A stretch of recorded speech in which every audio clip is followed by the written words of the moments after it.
my wife said. My parents think you're a burden. And honestly, I agree. I said, good to know. I didn't react. But at Sunday dinner, when her father suddenly stood up, looked at her, and asked a question that turned the whole table silent, her smile vanished instantly. I'm Derek, 35, and until 2 weeks ago, I thought my marriage was going through a rough patch that we could work through. Turns out, my wife had been building a case against me with her parents for months, and when I accidentally found out, I decided to let them all dig their own graves before revealing what I knew. I'd been married to Christine for 6 years. We met in our late 20s, got married after 2 years of dating, settled into what I thought was a good life together. She worked in pharmaceutical sales, made decent money, traveled occasionally for work. I'm a teacher, high school history, which means I don't make pharmaceutical sales money, but I'm not exactly broke either. We lived comfortably, had a nice house in the suburbs, no kids yet, but we'd been talking about it. Christine's parents, Richard and Patricia, were successful people. Richard owned a commercial real estate company. Patricia was a retired lawyer. They had money, status, and opinions about everything. From the beginning of our relationship, I could tell they thought Christine could have done better than a high school teacher. They never said it outright, but it was there in the way Richard would ask about my career trajectory, or how Patricia would mention other men Christine had dated who were doing interesting things now. About 4 months ago, things started shifting with Christine. She became more critical about my job, about our finances, about my lack of ambition. She'd make comments like, "Don't you want more than this?" Or, "We could have a better life if you'd consider other options." I tried to talk to her about it, asked what was really bothering her, but she'd just say she was stressed about work. 2 weeks ago, on a Wednesday night, Christine and I had a fight about something stupid. I'd forgotten to pick up dry cleaning. She escalated it into this bigger argument about how I was unreliable and not taking our life seriously. It ended with her saying, "My parents think you're a burden on me. And honestly, Derek, I'm starting to agree with them." I just looked at her. Good to know. That's it? That's all you have to say? What do you want me to say, Christine? You just told me you think I'm a burden. There's not really a response to that. Maybe you could defend yourself. Maybe you could try to prove them wrong. Why would I need to prove anything? I work. I contribute to this household. I'm a good husband. If you and your parents don't see that, that's not my problem to fix. She looked frustrated that I wasn't fighting back. You're so passive. That's the whole problem. I went to bed in the guest room that night. The next morning, Christine acted like nothing had happened. I didn't bring it up either, but something had shifted in me. When someone tells you they see you as a burden, you can't unhear it. That Friday, I was home early. Teacher development day, students weren't in. I was in my home office when I heard Christine come in. She didn't know I was there. I heard her on the phone in the kitchen talking to her mother. I know, Mom. I'm just so tired of it. No, he didn't even react when I told him what you and Dad said. He just accepted it. I think he knows he's not good enough, but he's too comfortable to do anything about it. Sunday dinner? Yeah, we'll be there. I think it's time we all had a frank conversation about the future. I sat there listening, feeling cold. She'd been talking to her parents about me, building a narrative, planning something for Sunday dinner. I didn't confront her. Instead, I did something I'd never done before. I called her father. Richard answered on the second ring. Derek, this is unexpected. Hi, Richard. I wanted to talk to you about something. Do you have a few minutes? Sure. What's on your mind? Christine mentioned that you and Patricia have concerns about me, about whether I'm the right fit for your daughter. I wanted to hear that directly from you rather than through her. There was a pause. Derek, that's a conversation I think we should have in person. Why don't we talk about this at dinner on Sunday? That works. But Richard, I need to know, do you think I'm a burden on Christine? Another pause, longer this time. I think you're a good man, Derek, But I also think Christine deserves a partner who matches her ambition and financial capability. You're a teacher. That's admirable, but it's not exactly a path to the kind of life Christine was raised to expect. I see. And you've been discussing this with Christine? We discuss everything with our daughter. We're a close family. Got it. Well, I'll see you Sunday then. After I hung up, I sat there for a while thinking. Then I made another call to my friend Marcus, who worked as a private investigator. I asked him to look into Christine's recent activities, travel, credit card statements, anything unusual. He said he'd see what he could find. That weekend, Christine was busy with work stuff. She barely talked to me. Saturday night, Marcus sent me a file. I opened it and felt my stomach drop. Hotel charges in cities where Christine had work trips. Always 2-night stays, always nicer hotels than her company usually booked. Credit card charges at restaurants for two, and a name that kept appearing, Andrew Morrison, one of her company's regional sales directors. I spent Saturday night going through everything. Sunday morning, I was calm, eerily calm. Christine asked if I was okay. I said I was fine. We got ready for dinner at her parents' house. Update 1. We arrived at Richard and Patricia's house at 5 p.m. Christine's brother David was there with his wife, plus Patricia's sister. The whole family gathering. Christine seemed nervous but excited about something. Dinner started normally. Small talk, catching up. Patricia asking about Christine's latest sales numbers. Richard mostly quiet, watching me with this evaluating look.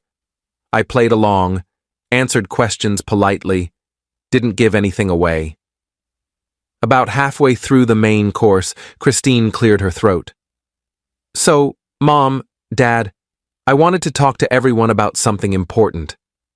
Patricia smiled. Of course, honey. What is it? Christine glanced at me, then at her parents. Derek and I have been having some conversations about our future, about what we both want and whether we're on the same page, and honestly, I think we've grown in different directions. I took a sip of water, didn't say anything. Richard put down his fork. Christine, maybe this isn't the right time. No, Dad, it's fine. We're all family here. I think everyone knows that Derek and I have been struggling. He's content with where he is in life, and I want more. I need a partner who's ambitious, who wants to build real wealth, who can give me the life I deserve. David's wife looked uncomfortable. Patricia was nodding along. I stayed quiet. So, Christine continued, I think it's time Derek and I seriously consider whether this marriage is working for either of us. The table went quiet. Everyone looked at me. I set down my fork. Are you asking for a divorce, Christine? She hesitated. I'm saying I think we need to discuss it, as a family. My parents have been concerned for a while, and I value their input. Interesting. So your parents have been involved in our marriage decisions for how long? That's not fair. Seems fair to me. You just announced to your entire family that you want to divorce me because I'm not ambitious enough. In front of me, without discussing it with me first privately. Patricia spoke up. Derek, honey, this isn't about attacking you. We all care about you, but we also want what's best for Christine, and sometimes relationships run their course. Patricia, I don't need relationship advice from you right now, thanks. Richard stood up. The whole table went silent. He looked at Christine, and his face was different than I'd ever seen it. Not supportive, almost angry. Christine, I need to ask you something, and I need you to answer honestly. Christine looked confused. Dad, what? Who is Andrew Morrison? The color drained from Christine's face. What? Who? Andrew Morrison, regional sales director at your company. You've been spending quite a bit of time with him. Hotel rooms in Chicago, Boston, Denver, nice restaurants. Want to explain that to everyone? Patricia's head snapped toward Richard. What are you talking about? Christine's mouth opened and closed. Dad, I don't know what you're... Don't lie to me. Derek called me Friday. Asked me directly if I thought he was a burden on you. When I hung up, I started thinking about some things that hadn't quite added up. Your work trips lasting longer than they should. Your company credit card bills that I occasionally see, since we still handle some of your financial planning. So I made some calls, found out some interesting things. I watched this play out, stunned. Richard had done his own investigation. Andrew Morrison is married, Richard continued, has 2 kids, and according to someone in your HR department who I happen to know, there have been complaints about him having inappropriate relationships with women on his team. Is that what you've been doing, Christine? Having an affair with a married man while telling us your husband isn't good enough? The table erupted. Patricia demanding to know what was happening, David looking shocked, Christine trying to talk over everyone, tears starting. Dad, it's not like that. Then what is it like? Because from where I'm sitting, you've been cheating on your husband while complaining to us that he's the problem, making us think he's holding you back when actually you've been sneaking around behind his back. Christine looked at me, desperate. Derek, please. Richard kept going. I told you Friday that I thought Derek was a good man, but that maybe he wasn't ambitious enough for you. You know what I've been thinking about since then? That maybe the problem isn't his lack of ambition. Maybe the problem is your lack of character. Richard! Patricia looked horrified. No, Patricia. Our daughter just tried to publicly humiliate her husband at our dinner table. Tried to get family support for divorcing him because he's not ambitious enough, when the real reason is she's been having an affair. I won't be part of that. Christine was full-on crying now. It just happened. I didn't mean for it to... Nothing just happens, Christine. You made choices. You chose to have an affair. You chose to lie to your husband, to us, to yourself, and you were going to let Derek take the blame for your failing marriage. I finally spoke. I knew about Andrew. I found out Saturday. Everyone looked at me. I had someone investigate when I heard Christine on the phone telling Patricia that we needed to have a frank conversation at Sunday dinner. I figured something was coming. I didn't know Richard was going to drop it like this, but yeah, I knew. Christine stared at me. You knew? And you came here anyway? I wanted to hear what you were going to say. What you were going to accuse me of. Apparently the plan was to make me look like the inadequate husband so you could justify leaving for someone better. That's exactly what it was. You've been building a case against me for months. Telling your parents I'm a burden. Making me look small so you could feel justified in what you were doing. David stood up. I think maybe we should all take a break. No, I said. I want to finish this. Christine, I've spent 6 years trying to be a good husband to you. I supported your career. I listened to your parents' constant implications that I wasn't good enough. I stayed patient when you started being critical and distant.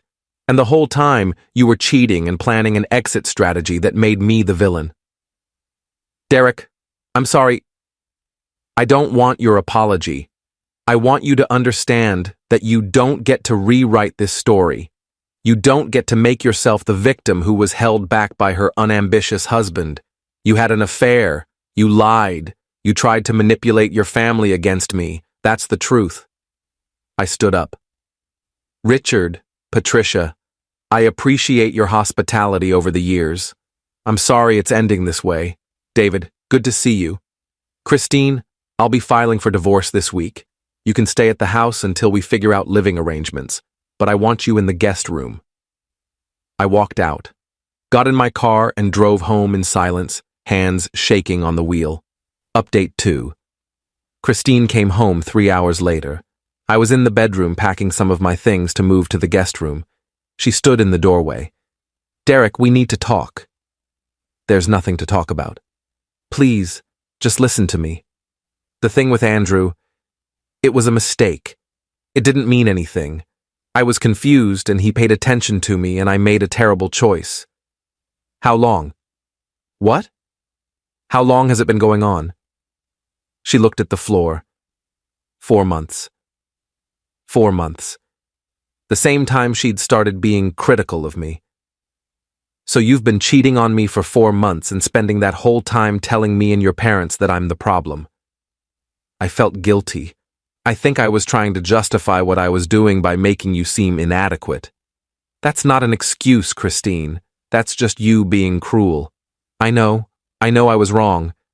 But can we try to work through this? Go to counseling? I'll end things with Andrew. I'll do whatever it takes. No. Derek, please. You destroyed this marriage. You don't get to fix it now that you've been caught. You had 4 months to come clean, to stop, to work on us. You chose to keep lying and plan a public divorce announcement that would make me look like the failure. I panicked tonight. I wasn't really going to... Yes, you were. You told your mother you wanted to have a frank conversation about our future. You were setting the stage. The only thing that went wrong was your dad finding out about Andrew and exposing you before you could control the narrative. She slumped against the doorframe. What happens now? I file for divorce. We split assets. You can stay here until the house sells or one of us buys the other out, but we're done, Christine. Completely done. My parents... Your parents know what you did. That's your problem to deal with, not mine. She left the room crying. I heard her on the phone a few minutes later, probably calling her mother. I didn't care. The next morning, I called a divorce attorney, started the paperwork. Christine moved into the guest room like I'd asked. We lived like awkward roommates for the next 2 weeks while lawyers handled the initial filings. Richard called me about a week after the disastrous dinner. Derek, I owe you an apology. You don't owe me anything, Richard. You exposed what needed to be exposed. I should have trusted my instincts about you from the beginning. You're a good man. I let Patricia's opinions about your career cloud my judgment. And I let Christine's complaints make me think you were the problem. Why did you investigate her? Something you said on Friday stuck with me. You asked if I thought you were a burden. The way you asked it, like you were genuinely confused about why anyone would think that. It made me realize I didn't have any actual evidence that you were inadequate. Just Christine's word. So I started looking into things. Found the hotel charges pretty quickly. I appreciate you telling the truth at dinner. Saved me from having to be the one to drop that bomb. Christine's mother is devastated. Keeps asking how we didn't see this coming. I told her we saw what Christine wanted us to see. How's Christine doing? Not great. She got fired. The thing with Andrew came to light at her company. Apparently he'd done this before with other women on his team. HR finally had enough evidence to terminate both of them. I felt a grim satisfaction at that. She mentioned the divorce to you? She's been calling her mother crying about it every day, asking us to intervene, to convince you to give her another chance. I told her she made her choices, and now she has to live with the consequences. Thank you for that. Derek, for what it's worth, I hope you find someone who appreciates what you bring to a relationship. Teaching is honorable work. You're a good man. My daughter was a fool to risk losing you. Update 3. The divorce took 3 months to finalize. No kids, relatively clean assets split, both of us wanting it done quickly. Christine tried a few more times to reconcile. Wrote me letters, showed up at school once, sent her friend to talk to me. I stayed firm. The house sold 2 months after we filed. Christine moved in with her parents temporarily while she looked for a job. I got an apartment closer to my school. Patricia reached out once, about 6 weeks after the dinner incident. Asked if we could meet for coffee. I agreed, more out of curiosity than anything. She looked older than I remembered. Derek, I need to apologize to you. Okay. I spent years making you feel inadequate, implying you weren't good enough for Christine, pushing her to want more, to expect more. I created the environment where she thought it was acceptable to look down on you. Did you know about Andrew? No, absolutely not. If I had known she was cheating, I would have told her to fix her marriage or file for divorce honestly. But I didn't know because I'd been too busy reinforcing her complaints about you without questioning if they were valid. Why are you telling me this? Because you deserved better from us. From all of us. You were a loyal husband to my daughter. You worked hard, you were kind, you treated her well, and we made you feel like that wasn't enough because you weren't wealthy or impressive enough by our standards. Patricia, I appreciate the apology, but I think you and Richard need to figure out why your daughter thought her worth was tied to her husband's income and status. That's not something I can fix. She nodded, tearing up. I know. We're in family therapy now, trying to understand where we went wrong. Good luck with that. She left. I haven't heard from her since. Final update. It's been 8 months since that Sunday dinner. The divorce is final, I've settled into my apartment, and I'm doing okay. Better than okay, actually. Christine reached out one more time about 2 months ago.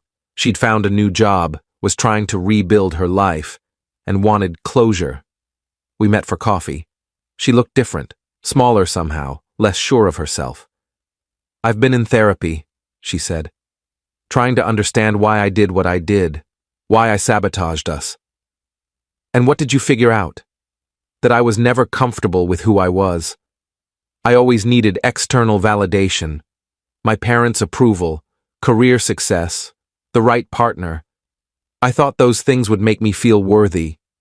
When I met Andrew and he made me feel important and successful, I chased that feeling instead of working on my marriage. That's a pretty neat summary. I'm sorry, Derek. Truly sorry.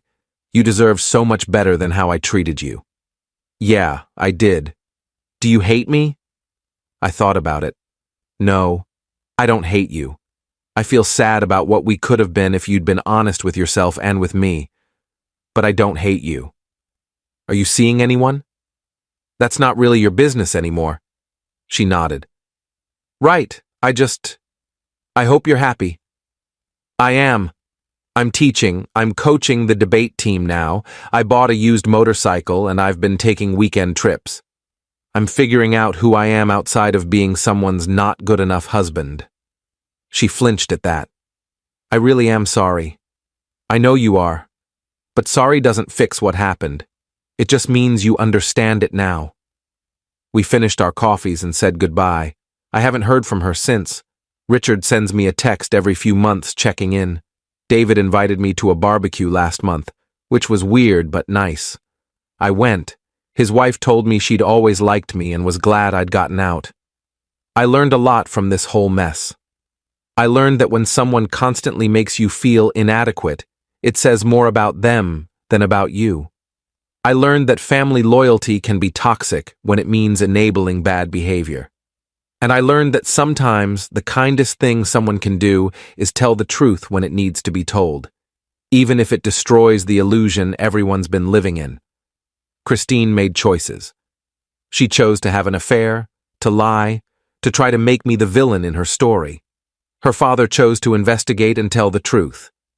I chose to walk away with my dignity intact. I'm 35, divorced, and honestly more content than I've been in years. I don't have to prove my worth to anyone anymore. I know what I bring to the table, and someday, when I'm ready, I'll find someone who appreciates that without needing me to be someone I'm not. For now, I'm just Derek. High school history teacher, debate coach, motorcycle enthusiast, recently divorced guy who dodged a lifetime of being made to feel small. And that's enough.